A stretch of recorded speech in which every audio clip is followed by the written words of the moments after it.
पूर्व मंत्री और पूर्व सांसद आदरणीय मंगल मंडल साहब और पार्टी के राष्ट्रीय अध्यक्ष अनुसूचित जाति राष्ट्रीय जनता दल पूर्व मंत्री श्री चंद्रनाथ जी हैं, तीनों संयुक्त रूप से आपको संबोधित करेंगे।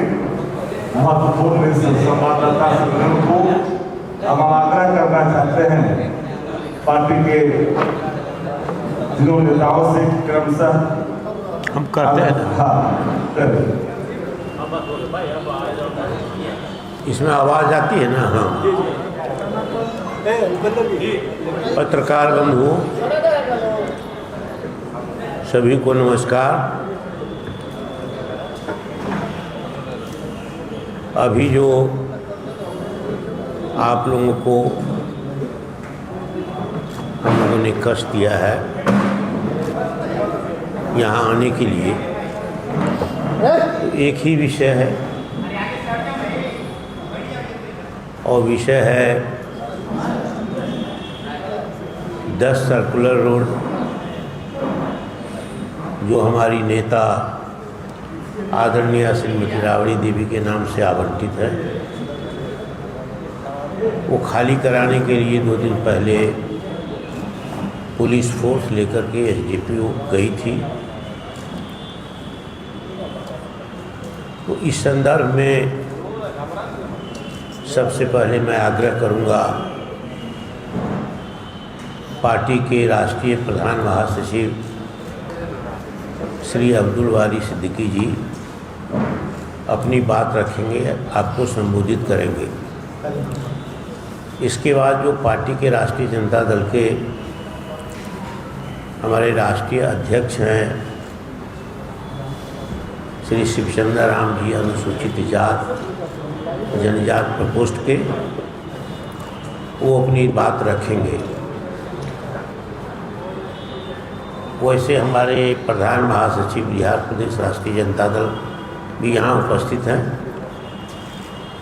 जो मुख्य वक्त ये हमारे क्या हैं, कहाँ गए शक्ति सिंह यादव, आप भी कुर्सी लेके बैठिए, और ये एजाज जी हैं। तो मैं आग्रह करता हूँ सिद्दीकी साहब से पहले वो बोले, तब शिवचंद्र राम जी बोलेंगे, और उसके बाद मैं आप लोगों से बात करूँगा। श्री सिद्दीकी जी दे दिए, बीच में ले लीजिए यार, रखो ना यार, हो गया।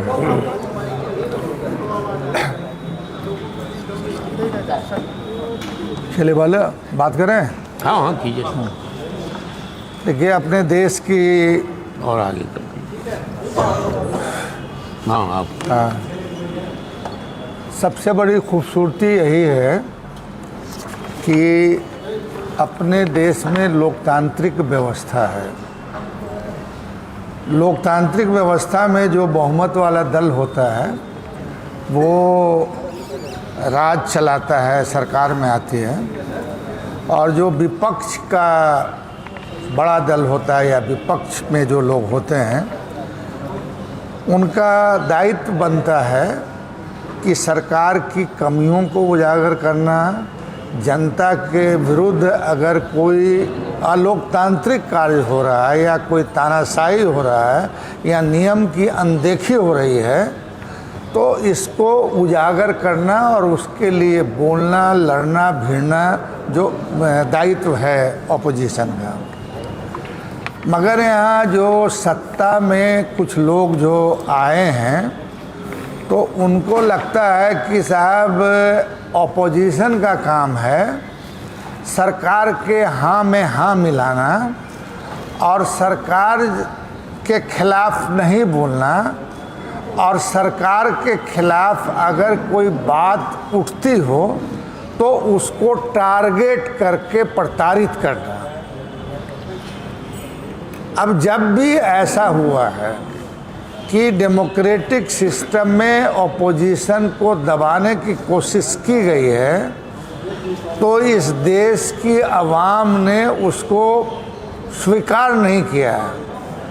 और स्वीकार उसके कई उदाहरण हैं, आप जानते हैं, उसको दोहराने की ज़रूरत नहीं है।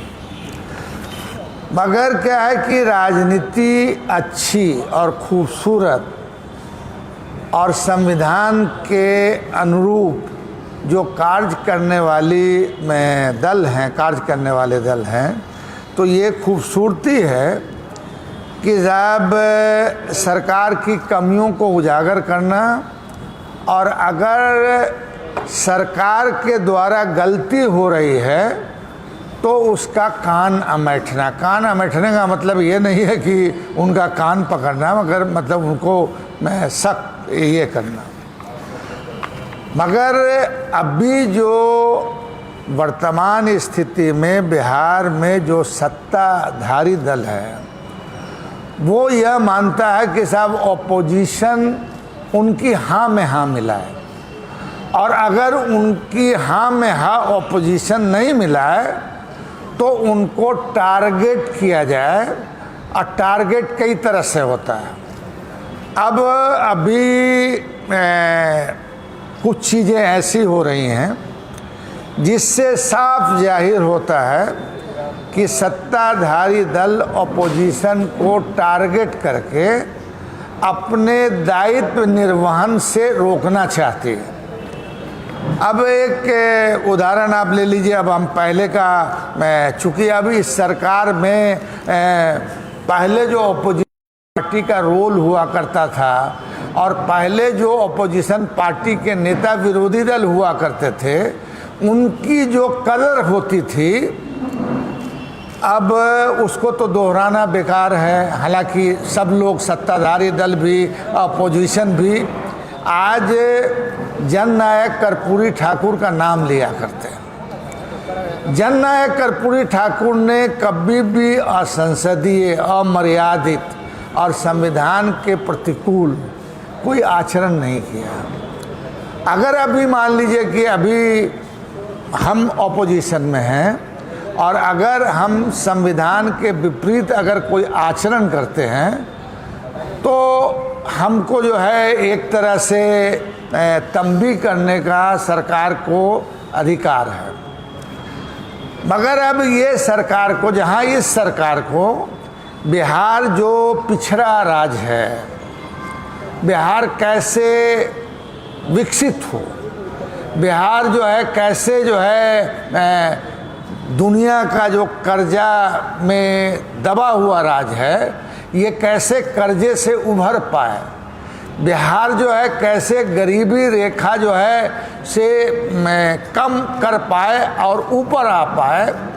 तो जहाँ सरकार को इन चीज़ों पर अपनी दिमाग लगाने की आवश्यकता थी, वहीं अब लगा रही है कि साहब कैसे ऑपोजिशन को टारगेट किया जा सकता है, कैसे ऑपोजिशन को जो है अपमानित करने की कोशिश की जा सकती है, कैसे ऑपोजिशन के जो बहुत सारे अधिकार हैं उनका हनन किया जा सकता है, और कैसे ऑपोजिशन को थ्रेट करके कि साहब आप हमारे खिलाफ बोलोगे तो हम तुम्हारे लिए ये करेंगे, ये करेंगे, ये करेंगे। तो यह डेमोक्रेटिक सिस्टम में कतई अच्छा नहीं है। और जो भी डेमोक्रेटिक प्रेमी हैं और जिन्होंने डेमोक्रेसी की रक्षा के लिए मतलब अपना सर्वस्व निछावर कर दिया है, वो कभी सरकार के इन कृत्यों का मतलब समर्थन नहीं कर सकती है, उसके विरोध में आएगी। और मुझको लगता है कि विरोध करना चाहिए ऑपोजिशन को जो कर रही है। अब छोटी छोटी सी बात है, अरे आपको मुझसे लड़ना है तो मेरे नीतियों से लड़ो, मेरे अगर किसी तरह के कार्य हैं उनसे लड़ो।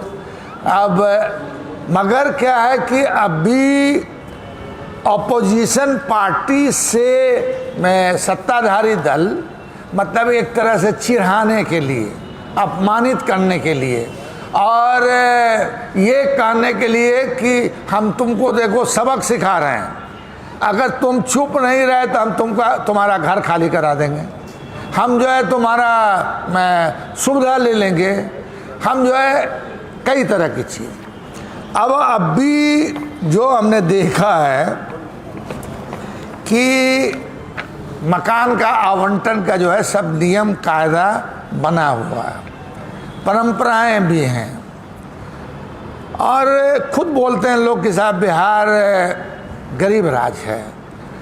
और अभी तो प्रधानमंत्री का भी आया कि साहब इस तरह की जो समस्या पैदा हुई है इसमें थोड़ा सादगी का आचरण में संदेश जाना चाहिए जनता के भी।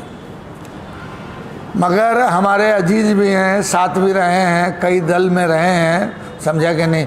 अभी मुख्यमंत्री जी, मुझे घोर आश्चर्य हुआ कि माननीय मुख्यमंत्री जी जैसे कौन से मकान आवंटित है मुख्यमंत्री के लिए, कौन सा मकान? एक अन्य मार्ग। बहुत छोटा मकान था, एक अन्य मार्ग था ना, छोटा मकान।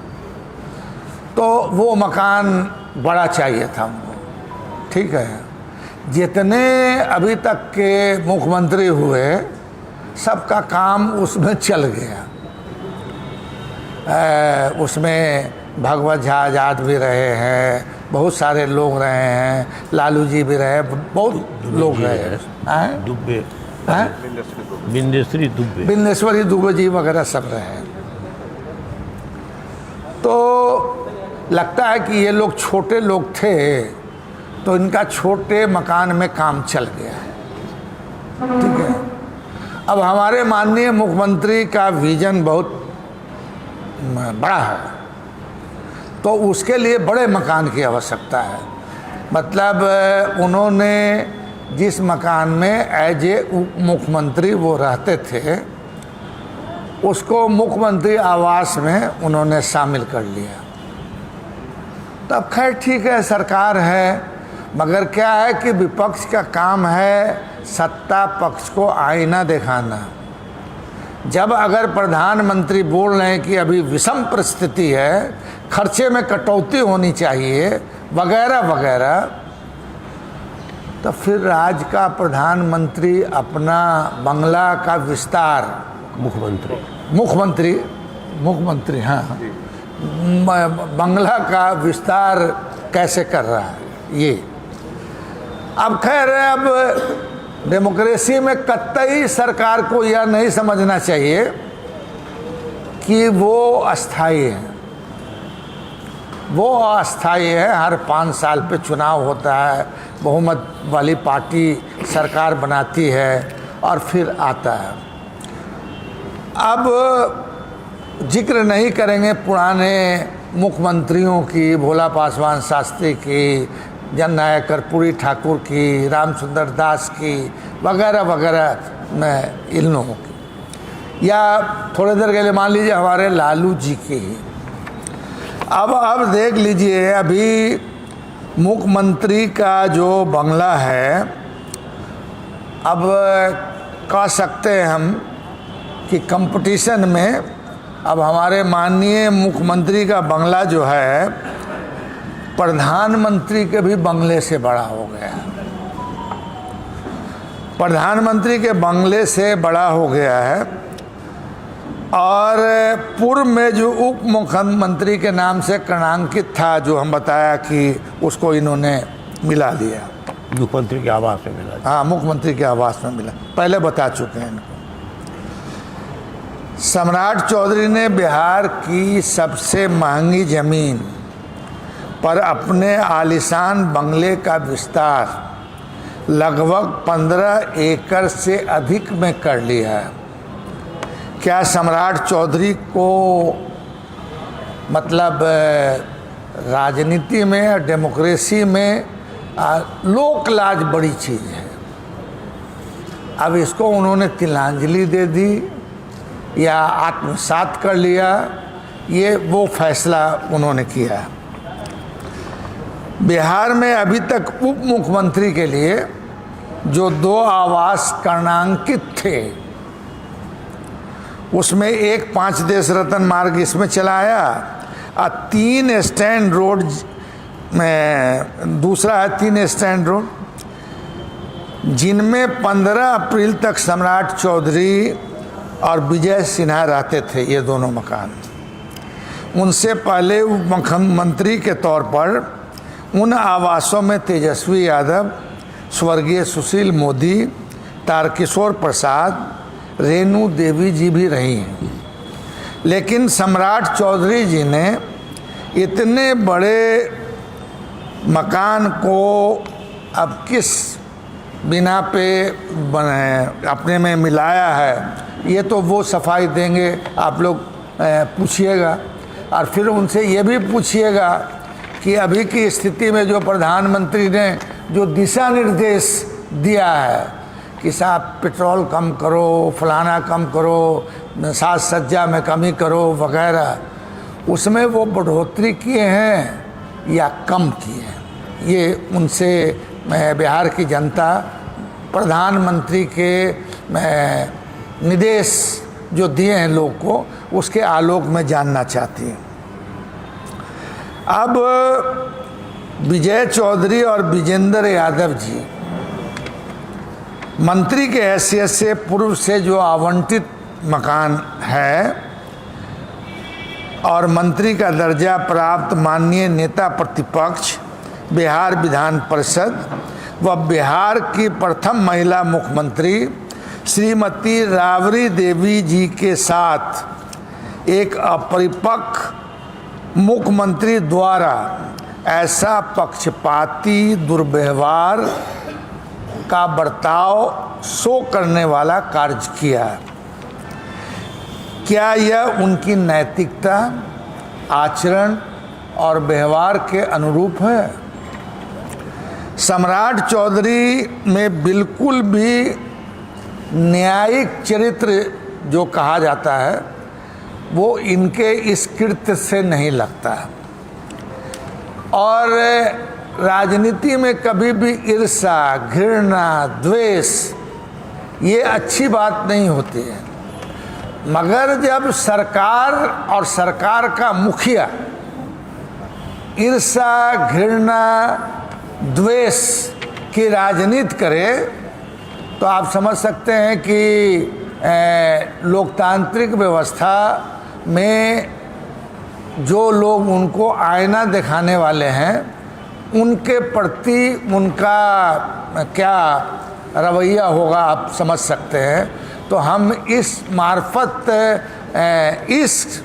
मतलब इनके कृत्य के मार्फत बिहार की जनता को भी यह सचेत कर रहे हैं कि साहब ये जो है ईर्ष्या, घृणा, द्वेष के भावना से काम कर रहे हैं। ईर्ष्या, घृणा, द्वेष के भावना से काम करने वाली सरकार न कभी अच्छी होती है, न समाज के लिए अच्छा सोचती है और न समाज के लिए अच्छा करती है।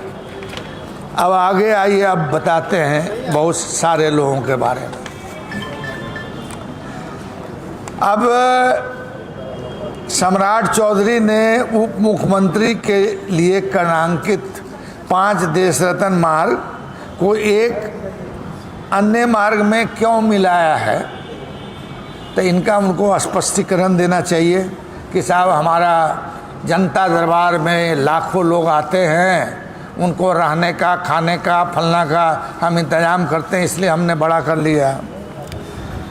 उप मुख्यमंत्री के नाम से क्रमांकित मकान जो था अब बदल गया होगा, जब ले लिए उसको तो अब दूसरा उप मुख्यमंत्री के नाम से मकान होगा जो एक अन्य में मार्ग में मिलाया गया।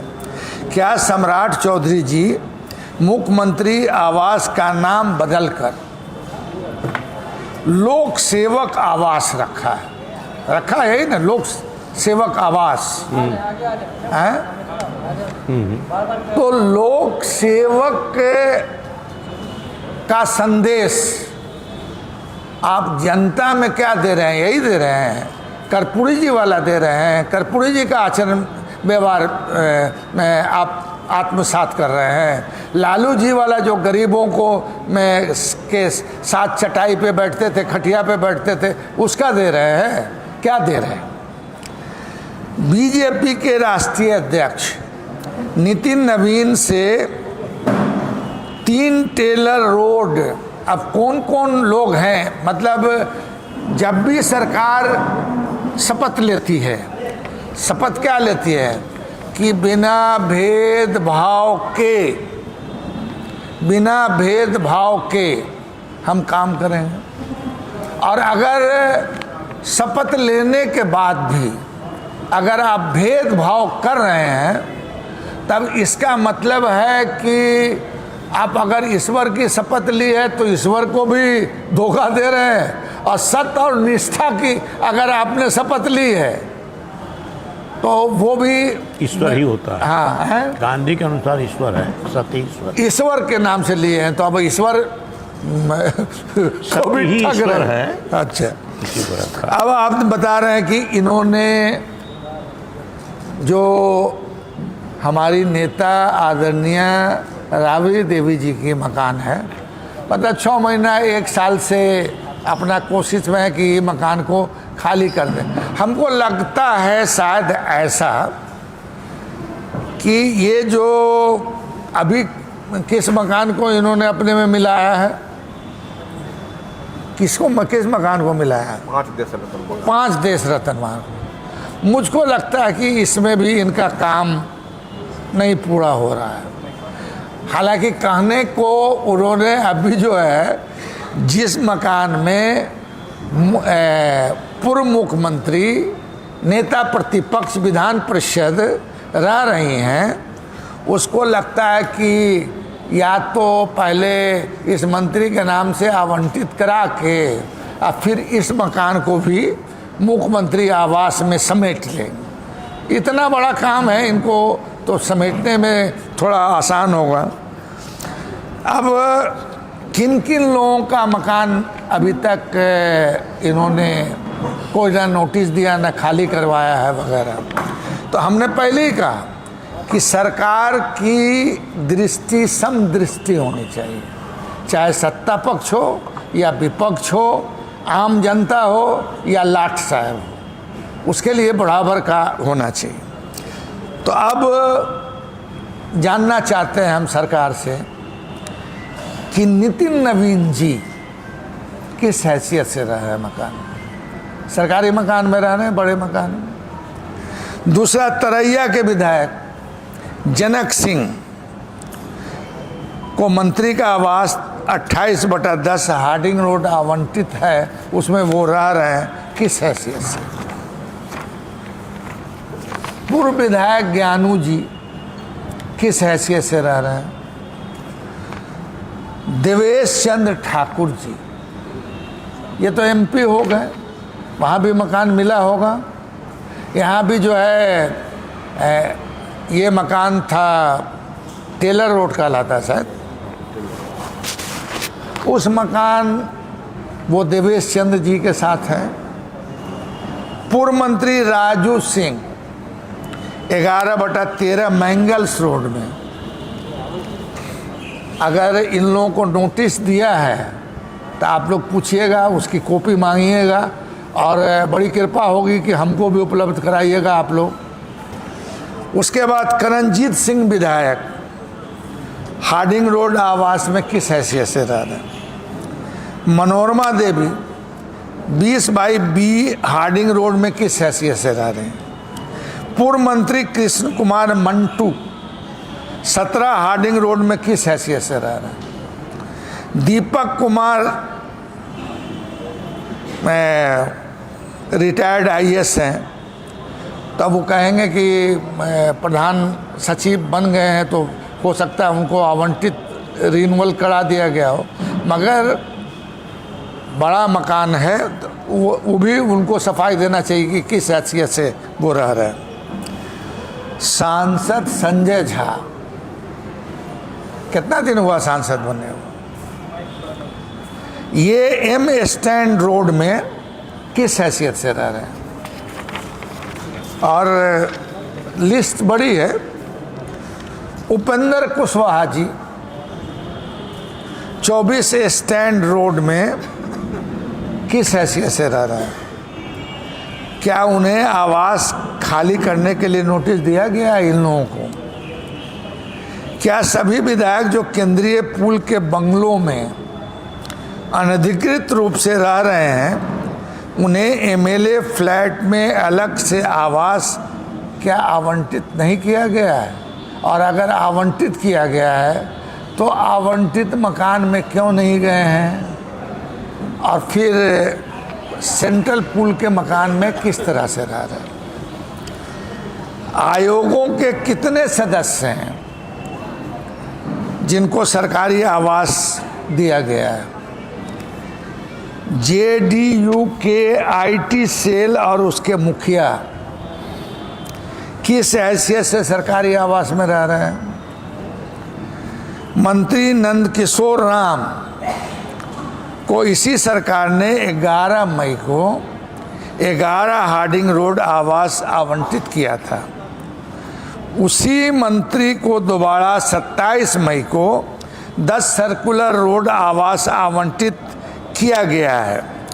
क्या यह इस विवाद में डालने के लिए एक दलित मंत्री को जानबूझकर जो आवंटित मकान था, जो आवंटन हो गया, उसके बाद फिर ये जो 10 सर्कुलर रोड क्यों आवंटित किया गया, क्या वजह है? तो सरकार को ट्रांसपेरेंट काम करना चाहिए, मगर इस सरकार को ट्रांसपेरेंट काम करने में विश्वास नहीं रखती है। ये कहती है कि साहब हम टारगेटेड पॉलिटिक्स करेंगे, घृणा का पॉलिटिक्स करेंगे, द्वेष का पॉलिटिक्स करेंगे और कई तरह की चीज़ें। अब इतिहास गवाह है, कभी भी घृणा, द्वेष, नफरत के जरिए राजनीति करने वाले लोग समाज में सफल नहीं हुए हैं। ये एक तो सरकार में असफल हैं और डंका जो पीट रहे हैं जीत का, वो जनता बिहार की जान रही है कि किस तरह से जीते हैं और कौन सा आदर्श आचार संहिता का उन्होंने किस तरह से उल्लंघन किया है। अब तो पूरे देश में ये मामला उठ रहा है। अब पूर्व मुख्यमंत्री को कोर्ट का आदेश है कि पूर्व मुख्यमंत्री को बंगला आवंटित नहीं किया जा सकता है। कोर्ट ने किया है ऐसा, हाई कोर्ट ने।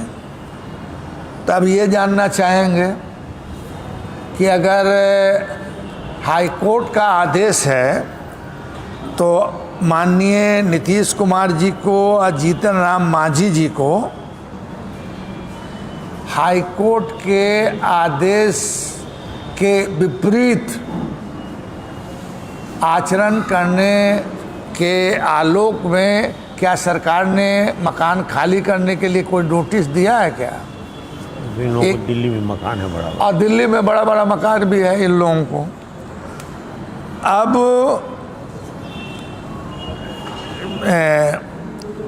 यहाँ जो है दोनों पूर्व मुख्यमंत्री के रूप में बंगला आवंटित है। लालू जी को पूर्व मुख्यमंत्री के रूप में क्यों नहीं आवंटित है? जब दो पूर्व मुख्यमंत्रियों को पूर्व मुख्यमंत्री के हैसियत से आवास आवंटित किया जा सकता है, तो लालू जी को पूर्व मुख्यमंत्री के हैसियत से मकान आवंटित क्यों नहीं किया जा सकता है? और अगर नहीं किया जाता है तो नियम तो समदृष्टि वाली होनी चाहिए ना। अगर इनका नहीं करते तो उनका भी नहीं कीजिए, एक तरह का नियम बनाइए। राबड़ी देवी जी नेता प्रतिपक्ष है। लोकतांत्रिक व्यवस्था में सदन नेता और नेता प्रतिपक्ष दोनों को एक तरह से जो है माना गया है डेमोक्रेसी में कि बिना विपक्ष के डेमोक्रेसी का कोई माने नहीं है। अब उन चीज़ों को अगर ये तोड़ रहे हैं तो किसी को भी समझना चाहिए कि सत्ता किसी का बपौती नहीं होता है। सत्ता आती है, जाती है, और सत्ता में आपके वही काम याद किए जाते हैं जो आप अच्छे काम करते हैं, वो याद किए जाते हैं। और जो टारगेटेड काम करते हैं इसको आम जनता भी पसंद नहीं करती है, और आम जनता यह कह रही है कि साहब जानबूझ के लालू यादव को, राबड़ी देवी को टारगेट किया जा रहा है। इतिहास गवाह है कि जब टारगेटेड पॉलिटिक्स हुई है तो उसके विरुद्ध जनता खड़ी हुई है और 2/3 मेजॉरिटी में टारगेटेड पॉलिटिक्स करने वाले लोगों को हराया। अब ये लोग तो पिद्दी हैं, बड़े लोग अब स्वर्गीय हो गए, उनके विरुद्ध हम लोगों ने भी आंदोलन किया, सारे दल के लोगों ने किया, बड़े बड़े लोग किए, जौहर साहब, चौधरी साहब, मधु दंडवते, SM जोशी, लोकनायक जयप्रकाश नारायण वगैरह वगैरह। ठीक है, अभी इतनी बड़ी हैसियत के लोग नहीं हैं, मगर उनके आदर्श हैं और उनका बताया हुआ मार्ग है। उस मार्ग पर चल के एक बड़ा आंदोलन तो तैयार होगा, जनता के बीच जाएगा लोग, और इनकी दोहरी चरित्र का। अरे अभी आप मुख्यमंत्री बने थे, आपको ये सब कंट्रोवर्सी में पढ़ने की आवश्यकता नहीं थी। आपको करना था गांव के लिए, गरीब के लिए, गुरबा के लिए क्या आप कर रहे हैं उस पर फोकस करना चाहिए था। उस पर फोकस नहीं है। ये समझ रहे हैं कि हम जिंदगी भर लालू जी को, राबड़ी देवी को, तेजस्वी को, राजद को टारगेट करेंगे तो हम सत्ता में सलामत रहें। यही भूल हम लोगों से भी थोड़ी हुई थी, तो आ गई ना 2/3 मेजॉरिटी में श्रीमती इंदिरा गांधी आई थी। अब एक चीज़ और हम बताना चाहेंगे कि ओछी राजनीति जो होती है इसको कोई पसंद नहीं करता। हमारे अजीज हैं सम्राट चौधरी, हम सोचा था कि उनको मोबाइल से बोलें, मगर फिर हम सोचे कि भैया पद पे जो बैठ जाता है तो सबसे बड़ा हो जाता है, तो वो कहीं हम ही को बुद्धि सिखाने लगे। तो हमने सोचा कि आपके मार्फत मुख्यमंत्री को भी संदेश चला जाए, इनकी पार्टी को भी संदेश चला जाए, और बिहार की जनता जो मालिक है उसको भी संदेश चला जाए। राजनीति में लोक लाज कि अगर तिलांजलि किसी ने कर दिया तो समझिए डेमोक्रेसी का भट्ठा बैठ जाता है। और लोक लाज बड़ी चीज़ है, उस लोक लाज की यह सरकार तिलांजलि दे रही है। अब पता नहीं कौन इनको, अब पता नहीं वो एक कहता ना कि नया मुसलमान प्याज गप गप खाता है, कि ताकि बुझे कि साहब ये खांटी मुसलमान हो गया। तो अब इनको कौन गपा गप प्याज खिला रहा है, ये इनको समझना चाहिए। हमारे अजीज हैं, हम अभी भी कहेंगे कि डेमोक्रेटिक सिस्टम का आदर करना हमारा तुम्हारा दायित्व है, सत्ता पक्ष का, विपक्ष का। और अगर आप डेमोक्रेटिक सिस्टम में किसी को टारगेट करके पॉलिटिक्स करते हैं तो टारगेट पॉलिटिक्स कभी ना अच्छा हुआ है ना होगा, और इसका सजा आपको भुगतना पड़ेगा। अरे धीरे धीरे, अरे आप लोगों को कहना है ना, आपको बुलाया अरे गया, इनको आपको आमंत्रित किया गया है, तो जिनको जिनको बोलना है उनको सुनिएगा ना। अभी तो बात कर ही रहे थे, अरे बता दिया था, और लोगों की बात सुनिए आप। अब हो गया, एक मिनट, अभी इनकी बात नहीं हुई, नहीं जज करे, नहीं ये हम दे देंगे, इसमें जो ये बाद में देंगे, उसका फोटो हम दे कराएंगे। देंगे, फोटो सेट कराएंगे, अभी नहीं देंगे, 12 बजे के बाद। अभी हम दे देंगे। जो सूची है, हाँ, जो लोग इंटाइटल्ड नहीं हैं और जो लोग एक्स हो गए हैं, वो लोग किस हैसियत से रहते हैं? ठीक। आप सबकी बात सुन के जाइए। अभी विस्तार से हो गया राष्ट्रीय प्रधान महासचिव जी ने पार्टी के रखी है, आपके यहाँ उदाहरण के साथ बात रखी है। अभी शिवचंद्र राम जी हमारे जो अनुसूचित जात जनजात के राष्ट्रीय अध्यक्ष हैं प्रकोष्ठ के, वो अपनी बात करेंगे, फिर हम 2-4 शब्द आपसे बात करेंगे, इसके बाद ख़त्म होगा। ये बात संकेत मैंने पहले ही आपको दे दिया था। श्री शिवचंद्र राम सर माइक किधर रखा दीजिए, माइके में बोल रहा है, सब कौन माइक में कर रहे हैं? हो गया, इनकी आवाज़ तो जा रही थी सर।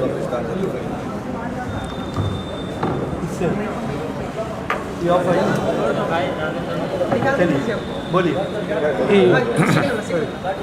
आप बोलिए। हो गया, पानी का बोतल बोलिए। आप सभी को बहुत बहुत धन्यवाद। अभी हमारे राष्ट्रीय जनता दल के प्रधान महासचिव आदरणीय श्री अब्दुल बारी सिद्दीकी साहब ने विस्तार से आपके बीच अपनी बात को और बिहार की जो हालात है और बिहार की जो स्थिति है इसको रखने का काम इन्होंने किया है। ठीक शब्द का प्रयोग किया। हमारा साफ कहना है इसको फोटो नहीं देना चाहिए। कि आज जो आवास के लेकर के, बंगला को लेकर करके जो ये राष्ट्रीय भारतीय जनता पार्टी और एनडीए की जो सरकार है, ये नाटक कर रही है फोटो करा के रख लेंगे। और बिहार का मूलभूत जो सुविधाएं हैं, जो बिहार के लोगों के लिए जो वादा था, बात तो हम लोग को उसको भटकाने के लिए इन्होंने जो है भी कहे थे। आवास का आवंटन की बात कर रहे हैं। हम ये पूछना चाहते हैं बिहार के मुख्यमंत्री जी से कि आपने आदेश संख्या, सरकार का आदेश संख्या 70 11 मई 2026 को आपने 8 मंत्री को आवास आपने आवंटन कर दिया, और पुनः कौन सी ऐसी स्थिति आई जो आप जो है कि 27/5/2026 के जो आदेश संख्या 75 ये आदेश निकाल कर करके और दलित का बेटा श्री नंद किशोर राम जी को आपने मोहरा बनाया, और मोहरा बना कर करके और आपने जी कि 10 नंबर जो है बंगला को आपने देने का काम किया। दलित मंत्री नंद किशोर राम जी के साथ भारतीय जनता पार्टी ये खेला खेल रही है। हम तो ये पूछना चाहते हैं, मंत्री जी से भी पूछना चाहते हैं कि मंत्री जी, आप बाबा साहब भीमराव अंबेडकर, आप जो संत रविदास, वीर चौहरमल, बिरसा मुंडा, गाडगे बाबा, सरदार उधम सिंह के विचार पर चलने वाले लोग हैं। कौन सी स्थिति अब की आ गई कि 8 मंत्री में आपको सबका आवास ठीक रहा, और आपका आवास 21 नंबर जो है हार्डिंग रोड आवास, आपको किस कारण आपको खाली किया गया? ये आपने खाली किया क्या? वहां पर स्त्री भूल भुलैया सिनेमा का रहस्य था क्या? जो आप जो है क्या उसमें भूत प्रेत था क्या, जो आपको इतना डर लगा और आप उस आवास को छोड़ कर करके और आपके ऊपर जो दूसरा जो है कि आवंटित करने का काम किया गया? जबकि यह बिहार मां सीता की आस्था और त्याग और धैर्य और सम्मान की धरती है। सरकार कहती है कि महिला सशक्तिकरण की हम बात करते हैं, और एक महिला हमारी माता समान श्रीमती राबड़ी देवी जी, जो 10 नंबर बंगले की बात की जा रही है, इसी बंगले से मेरे ऐसे जूता सीने वाला का बेटा शिवचंदा राम भी निकला है। इसी बंगले से भगवतिया देवी मुसर की बेटी एमपी बनी। इसी बंगले से जो डोम का बेटा भोलाराम तूफानी बना। इसी बंगले से जो है कि पाट पर कपड़ा धोने वाली मुन्नी रजक जो है कि एमएलसी बनने का काम किया। मोहन राम मेहतर का बेटा इसी बंगले से विधायक बनने का काम किया। इसी जो है कि बंगले से पीताम्बर पासवान, कमल पासवान, ऐसे लोग मंत्री बनने का काम किया। और हमारे मंत्री जी कहते कि दलित का, हम भी दलित थे। 2015 में हम मंत्री थे। हमारे आवास को भी जो है कि पुलिस के छावनी से जो है कि 12 स्टैंड रोड को कर दिया गया था। अब उस समय भी 18 महीना की सरकार हम रहा, उस समय भी हम देखे कि भारतीय जनता पार्टी के चितकोहरा में किसका आवास है, वो बना रहा। क्या उसके लिए नियम नहीं है? इसलिए आज के समय में 16 दिन में कौन सी ऐसी बातें आ गई नंद किशोर राम जी को कि आपने 8 जो मंत्री है, आपने उसका आवास नहीं खाली करवाया, आपने उसके नाम पर आवंटन नहीं किया। एक दलित का बेटा का जो है मोहरा बना करके, और अगर आप आवास की बात करते हैं तो इस राज्य में 1 करोड़ से ज्यादा बेघर है दलित। आप इसको का आवास की बात तो करिए। बाबा साहब भीमराव अम्बेडकर जी का जो आरक्षण है उसको खत्म कर रहे हैं, उसको तो देने की बात करिए। हमारा संविधान को आप खत्म कर रहे हैं, संविधान बचाने की तो बात तो करिए। इसके लिए सरकार के पास चिंता नहीं है। आज आवास खाली करने की बात हो रही है। ये भटकाना चाहते हैं बिहार के दलितों को। बिहार के दलितों को सम्मान चाहिए, बिहार के दलितों को सुरक्षा चाहिए। बिहार के दलित की बेटियां को बलात्कार हो रहा है, गैंगरेप हो रहा है, उन पर अत्याचार हो रहा है, उन्हें घर से बेदखल किया जा रहा है। ये बुलडोजर बाबा जो है वो दलित की बस्तियों को उजाड़ने का काम कर रहा है। इस पर बात नहीं हो रही है। ये महंगाई बढ़ गई, डीजल का दाम बेतहाशा बढ़ गया, पेट्रोल का दाम बेतहाशा बढ़ गया, गैस का दाम बेतहाशा बढ़ गया।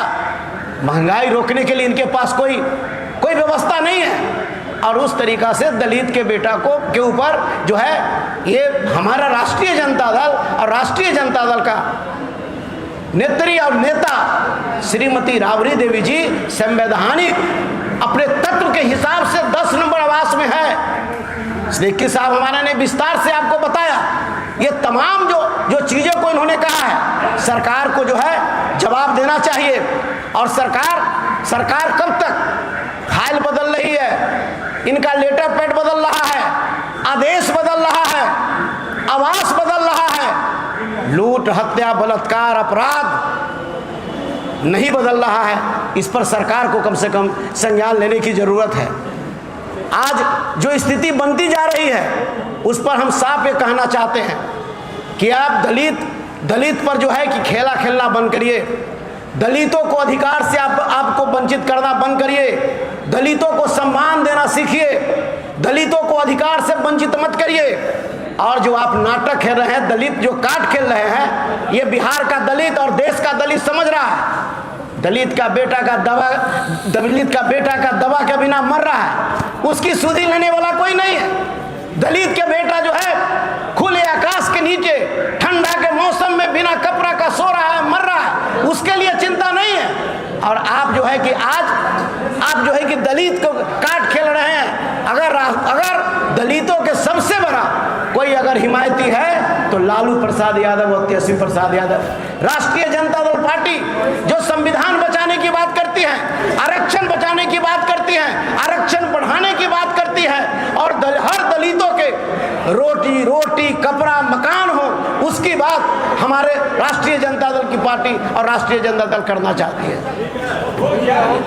ठीक है, धन्यवाद। जय भीम, जय संविधान।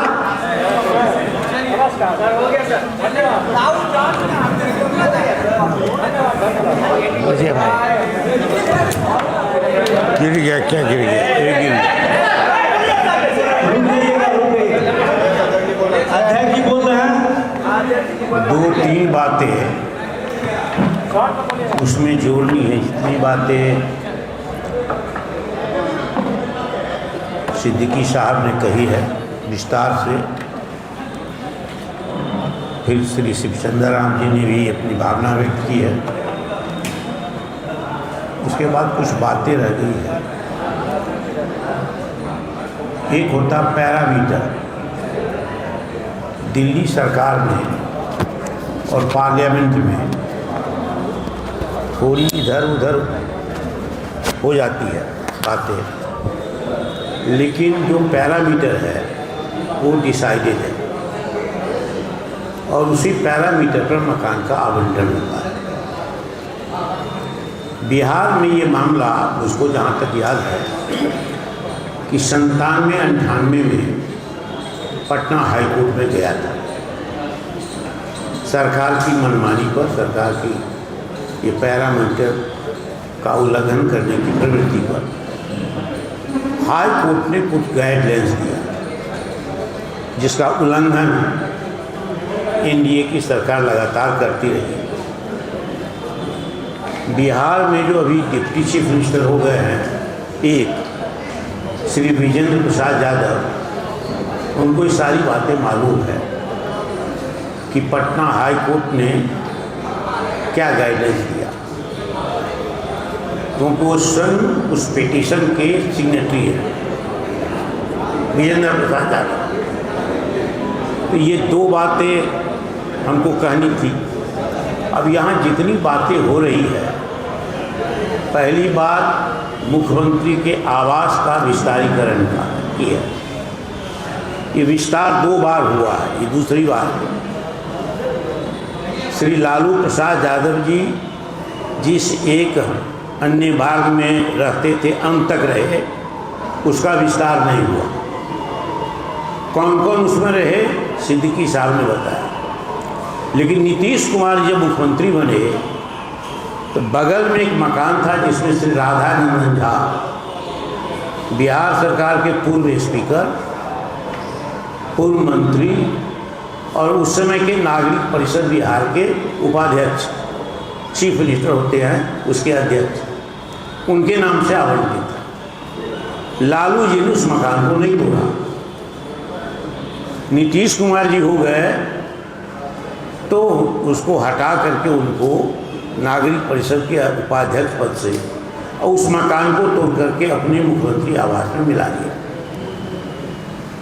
मूल आवास एक अन्य मार्ग में ये वृद्धि हुई। और दूसरी बार जो डिप्टी चीफ मिनिस्टर के लिए मकान ईयरमार्क था, कड़ांकित था, उसको तोड़ करके 5 का नंबर उन्होंने कहा जिस तरह बार मिला लिया। ये सम्राट चौधरी, वो बड़ा मकान था, राधानंदन झा के मकान से बड़ा। तो इसका औचित्य साबित करना होगा कि क्यों ऐसा किया जा रहा, कितने एकड़ में उन्होंने बताया। दूसरी बात यह है कि जितनी बातें उन्होंने कही है, 2005 में बिहार विधान परिषद की नेता प्रतिपक्ष बनी श्रीमती राबड़ी देवी जी,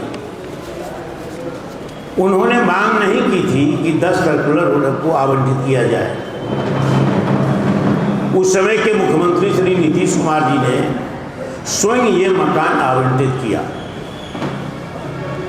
तो आपने बहुत मकानों को कर्णांकित किया है, जिसका वायलेशन आपकी सरकार कर रही है। आज उसमें डिप्टी चीफ मिनिस्टर का मकान कर्णांकित है, स्पीकर का मकान कर्णांकित है, पहले नहीं था। बिहार विधान परिषद के चेयरमैन का मकान कर्णांकित था, पहले नहीं था। स्पीकर हुए हैं वो मंत्री वाला आवास में रह रहे हैं, स्पीकर के लिए जो कर्णांकित है उसको नहीं जा रहे हैं।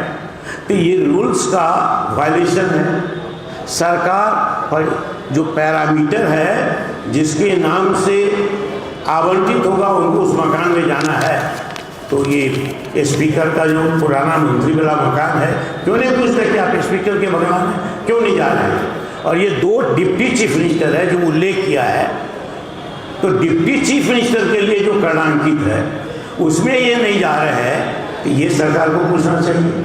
और ये भी कहना चाहिए कि राबड़ी देवी जी के मकान 10 सर्कुलर रोड को आज तक कर्णांकित नहीं किया गया।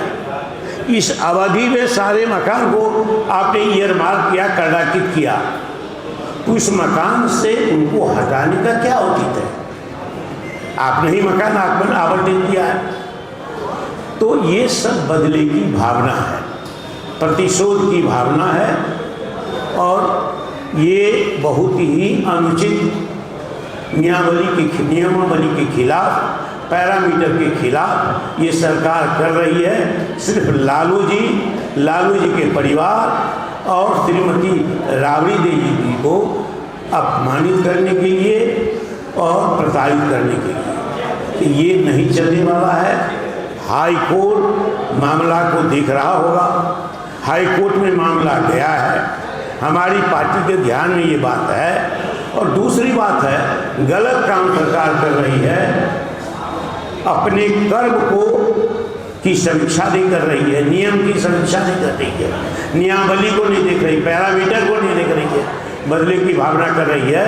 तो जनता भी देख रही है, तो सड़क पर भी हम लोगों को जाना होगा, तो जन आंदोलन करेंगे। दोनों जगह इन्हीं बातों के साथ हम प्रेस वार्ता को समाप्त करते हैं।